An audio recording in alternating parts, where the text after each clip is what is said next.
Good morning. I'm Bruce Anderson, 4929 Fish Lake Road, Duluth, Minnesota, 55803. I'm here this morning to talk about a board memo number 22-40. It speaks about the gravel pits in the town of Freenberg.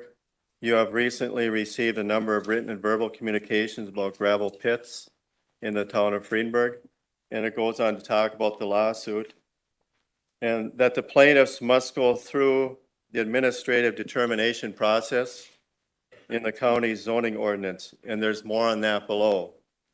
More on that below, administrative determinations. Over the past several months, we have received a series of complaints raising compliance issues regarding gravel pits in Freenberg. We aren't talking about gravel pits in Freenberg, we're talking about a gravel pit at 6464 Freenberg Lake Road.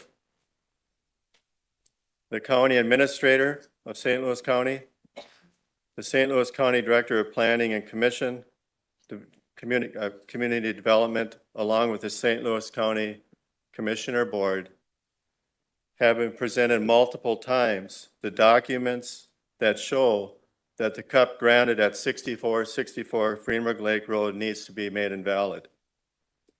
This is talking about gravel pits, and that's great that you're doing some inspections on gravel pits that should have been done right along. We're concentrating on the pit at 6464 Freenberg Lake Road that should be made invalid for two reasons. I'll present those two reasons again today.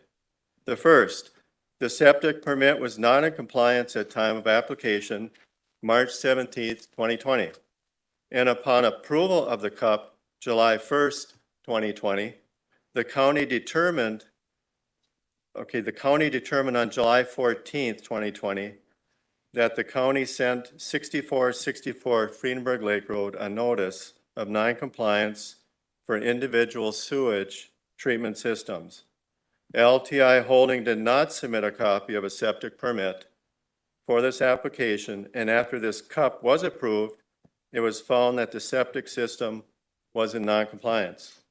Number two, the sale of the land occurred on July 14th, 2020, but the CUP was granted on July 1st, 2020. LTI Holding was not the owner of 6464 Freenberg Lake Road at the time of application and at the time of CUP approval. This memo does not address those two issues. Mr. Chairman, it's not a notice that this issue is being danced around. When, Mr. Chairman, can we expect an answer to the question?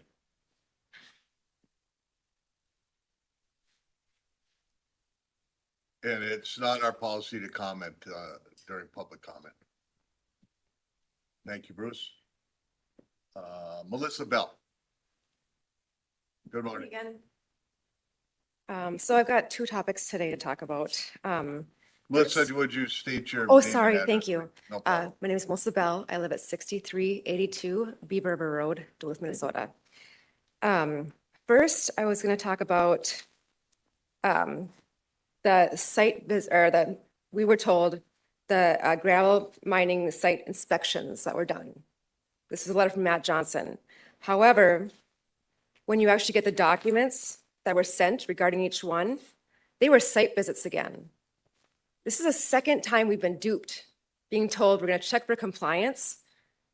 And then when it comes down to proper wording, it was a site visit again, twice. This is ridiculous. Also, of the 3 inspections we got back, only one of them actually had all the parcels for the property on it. So Jim Durfee, he has 3 parcels. You guys site visited all 3 of his parcels. But Lakehead and LTI, you only did 1 parcel. They have 4 to 5 parcels on their property. Do you guys even know that? Are you guys aware of what's going on? I think everyone's getting duped here. This is ridiculous. So you can read my documents, you see what they stand for. Also, we talk about this administrative determination, 8.1E in Ordinance 62. However, why is it that you guys can skip A, B, and C? You can skip them. You're not required to do them. Matt Johnson's not required to do them, but I'm required to make an administrative action to Board of Appeals? Why? That makes no sense. There's even more. I mean, E is enforcement. You guys are choosing to do none of your own rules and enforcement, but you're asking me and others to take ownership for your mistakes? I would really love some answers to this. You talk about the plaintiffs. I'm not coming here as a plaintiff at Friends of Friedenberg. I'm coming here as Melissa Bell. I speak for myself. And I would like answers. This is getting to be tiresome. I have kids to take care of. They're in school now. I don't need this. I'm here because I believe in it. But when will the truth come out? When will the jobs be done? Who's going to hold us accountable? You know, we still have a commissioner on the Planning and Zoning Board who I believe needs to be removed until things can be corrected. No one talks about that. When are we going to be put on the agenda? This is a serious matter. So I'm asking you guys to please stop protecting people who made mistakes. In the military, when I worked there, we had inspection programs all the time. When a mistake was made or found out, ownership was taken and the mistake was corrected and moved forward. So we didn't always get someone in trouble, but we made corrections. We said, this is wrong, and here's how we're going to move forward. That's what the county needs to do. Say, this is what's wrong, and we acknowledge that in the past it was done wrong. You can't do anything about the past, although you can do some enforcement. There are some things about that. But you can move forward on a better note, a more ethical note, a more transparent note. There's no need for this hiding behind legal laws that you're trying to deceive us by. It's not okay. Thank you for your time. Next up, Clayton Sitch.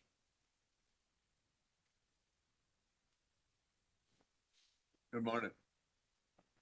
Good morning. Here we are again. A lot of things first of all, my name is Clayton Sitch.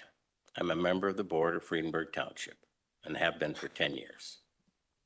And just a little background on this, I think one of our commissioners who's in charge of the zoning is, a number of years ago, he had a hearing and I don't think he read the room.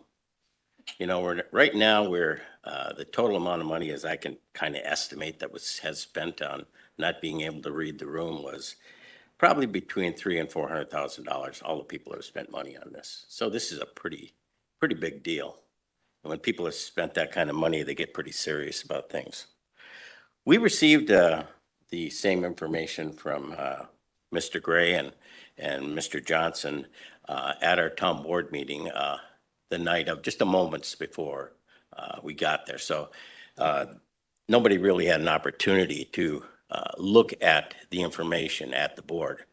But the one thing I did notice as I went through, same thing that Melissa mentioned, which was that the parcel numbers. And I knew there were more parcels because, we've been crazy with this right now. We do this every day, and it's kind of interesting to be doing this every day. And people up there, or people in the county think that, well, we live out in Bumpkinville. But, we're paying your taxes, we're paying all that. We have $230 million worth of taxable real estate in our township. That makes us number 10 taxpayer in all the county. We should have some respect. But at the same time, we're sitting here with incomplete, we requested inspections of the gravel pits in our township. And I was explained to me about 1.5 years ago that I was looking for information on the gravel pits. And they said that the county, I can't remember, I'd have to go through my notes, but I don't feel like doing that right now, that there was a difference between an inspection and a site visit. So I requested information. I was told I could not get any information because they were site visits. Now, as Melissa just mentioned, this is the second time. They have that thing about fooled once, fooled twice, how that whole thing it goes. and the effort that's been put behind this and the money that it's cost everyone, you know, can't, the board members at the town board just want the thing done correctly so we can get this out of the way. Can't we just do it right? I mean, I know we live up on Bumpkinville, but Jiminy Crickets, you guys are appearing to be maybe in Bumpkinville too, because you keep doing the same thing over and over again. So as one bumpkin to another, you know, can't we just do it right? Thank you.